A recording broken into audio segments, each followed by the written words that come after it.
Senior Secondary Accountancy 4.4 Basis of Accounting. As we are aware that one of the most significant functions of accounting is to make us know true and fair amount of profit earned by the business entity in a particular period. This profit or income figure can be ascertained by following. So நம்ம ஒரு accounts எதுக்காக போடுறோம்னாக்கா மெயினாக பார்த்தீங்கன்னாக்கா கரெக்டான உண்மையான ஒரு லாபமும் சரி உண்மையான அக்கௌண்ட்ஸ் தெரிஞ்சதுக்காக தான் நம்ம வந்து ஒரு அக்கௌண்ட்டை போடுறோம். அதில் வந்து பார்த்திங்கனாக்கா 3 வகையான விஷயம் இருக்குது. ஒன்று கேஷ் பேசிஸு, ஒன்று அக்கூரல் பேசிஸு, இன்னொன்று ஹைப்ரிட் பேசிஸ். அது என்னென்னு பார்ப்போம். Cash basis accountants.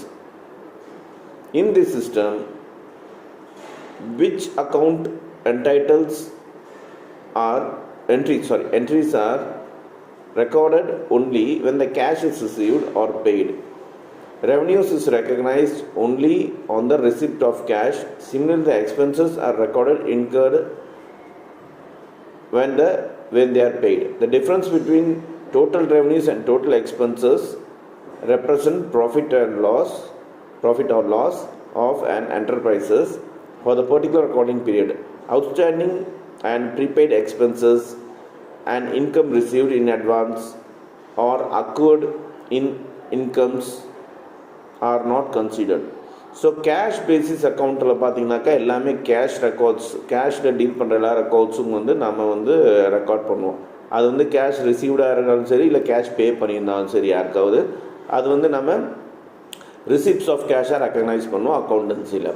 அதே மாதிரி எக்ஸ்பென்சஸ் வந்து நம்ம எக்ஸ்பென்ஸு ஏதாவது நடந்திருந்தாலும் சரி, இல்லை டிஃப்ரென்ஸ், அதாவது டோட்டல் இன்கம்லேருந்து டோட்டல் எக்ஸ்பென்சஸ் அந்த ஒரு வருஷத்துக்கு மைனஸ் பண்ணும்போது நமக்கு கிடைக்கிறது ப்ராஃபிட் ஆர் லாஸ். அந்த கம்பெனி ப்ராஃபிட்டு அடைஞ்சிருக்கா இல்லை லாஸ் அடைஞ்சிருக்கா அந்த வருஷத்துக்கு அப்படின்னு நமக்கு தெரிய வருது. அக்கௌண்டிங் பீரியட்னு சொல்லுவாங்க. ஸோ இதில் எதெல்லாம் வராதுனாக்கா, நாம் அடுத்த வருஷத்துக்கு சேர்த்திய ரெண்ட்டு, இப்போ ப்ரீபெய்டு ரெண்ட்டு கட்டிட்டோம் அப்படின்னாக்கா அந்த அக்கௌண்ட்ஸ் இதில் எழுத முடியாது. அதோட அடுத்த வருஷத்துக்கு உண்டான ஒரு நம்ம ரெண்ட் அட்வான்ஸாக நமக்கு ரிசீவ் ஆகிருக்குனாக்கா அது நம்மளால் எழுத முடியாது. இல்லை எக்ஸ்பென்சஸ், அடுத்த வருஷத்துக்கு உண்டான எக்ஸ்பென்சஸ் இப்போயே பண்ணிட்டோம் அப்படின்னாக்கா அந்த ப்ரீபெய்டு எக்ஸ்பென்ஸோ இல்லாட்டி அவுட்ஸ்டாண்டிங்கோ இந்த வருஷ கணக்கில் நம்ம எழுத முடியாது. So this is cash basis accounting. இதில் ஒரு சில அட்வான்டேஜஸ் இருக்குது, டிஸ்அட்வான்டேஜஸ் இருக்குது. என்னென்னு பார்ப்போம். Following are the advantages of adopting cash basis accounting. So, it is very simple as no adjustment entries are required.